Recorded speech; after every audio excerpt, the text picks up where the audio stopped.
Bonjour à toutes et à tous, merci d'être très nombreux à me suivre sur ma chaîne YouTube, Chardien Officiel. J'essaie souvent de commenter l'actualité en donnant mon modeste point de vue par rapport à des événements qui se passent dans le monde. Je fais une toute petite vidéo aujourd'hui sur les élections européennes de ce 26 mai. Donc hier, les élections européennes sont déroulées sur le continent européen, un peu partout donc sur le continent, notamment en France, et il y a eu des surprises.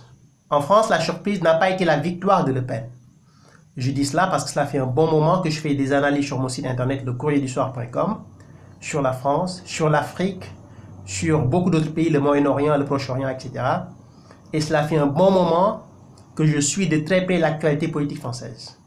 Donc pour moi, la victoire de Le Pen n'était pas une surprise. Nous la voyons venir, cette victoire. Si on regarde les résultats de ce dimanche, Le Pen a obtenu, on va dire Jordan Bardella, parce que c'était lui le candidat du Rassemblement national aux européennes, a obtenu 23,41%. Macron, mine de rien, obtient 22 et quelques %. Et les écologistes, donc les Verts, ont fait la grosse surprise avec 13% en devançant les Républicains, la France Insoumise et la gauche, donc le Parti socialiste. La seule surprise en France a été l'irruption des Verts, donc des écologistes, avec 13%, loin devant les Républicains, loin devant la France Insoumise et loin devant les socialistes. Par contre, si je me focalise sur les deux qui arrivent en tête, Macron a perdu les élections, il n'y a aucun problème, il n'y a pas de deuxième tour, c'est un seul tour, Macron a perdu, Marine Le Pen a gagné. Marine Le Pen a obtenu 23,41%. Macron a obtenu 22, etc. Si on fait le calcul, Marine Le Pen a obtenu en termes de voix 5 200 et quelques mille voix. Il y a eu donc 5 200 et quelques mille personnes qui ont voté pour Marine Le Pen. Et pour Macron, pour le parti de Macron, on va dire Nathalie Loiseau, il y a eu au minimum 5 millions et quelques également qui ont voté pour lui.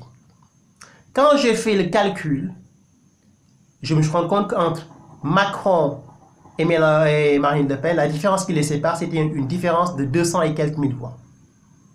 Une différence de 200 et quelques mille voix ont séparé le candidat de Marine Le Pen et le candidat d'Emmanuel Macron. Donc je me pose la question, est-ce que vraiment les Français détestent Emmanuel Macron? Je me pose cette question parce que le contexte avant les élections a été un contexte extrêmement dur et difficile pour Macron. Et un contexte extrêmement favorable à l'opposition. La crise des Gilets jaunes, qui a largement fragilisé Emmanuel Macron. La réforme SNCF, qui a largement fragilisé Emmanuel Macron. L'affaire Benalla, qui a largement fragilisé Emmanuel Macron. Et quand on se focalise sur la crise des Gilets jaunes et sur la réforme SNCF, c'est des crises qui ont drainé des centaines de milliers de personnes dans les rues de France. Il y a eu des centaines de milliers de personnes dans les rues de France et il y a eu des milliers et des milliers de personnes qui réclament la destitution de Macron. J'ai fait une analyse là-dessus il n'y a pas longtemps. Il y a un site internet qui s'appelle Mes Opinions, où il y a eu énormément de pétitions qui réclament la chute de Macron. Il y a une pétition qui a dépassé les 500 000 signatures. Et qu'est-ce qui se passe? On vient voter dans les urnes et on se rend compte que la différence entre Marine Le Pen et Macron ne fait que 200 000 voix. Donc finalement, où sont les gens qui étaient dans les rues et qui contestaient le parti de Macron? Où sont ces gens-là? Où sont-ils? On n'a eu que 200 000 voix de différence. C'est absolument rien du tout. Alors que le contexte était totalement favorable à Marine Le Pen, mais également totalement favorable aux oppositions, la gauche, le Parti socialiste, la France insoumise, mais également les Républicains. Vous allez certainement parler des abstentionnistes, mais ils ont tort. Quand je fais cette analyse, je me focalise uniquement sur ceux qui sont allés dans les urnes. Et le résultat des urnes nous dit quoi? Nous dit que Macron n'est pas aussi détesté que cela.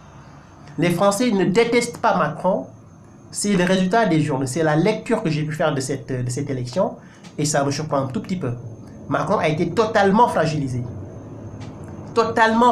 par une série de scandales que je viens de citer, la crise des gilets jaunes, la SNCF, les impôts, les interpellations judiciaires contre les gilets jaunes, la violence policière.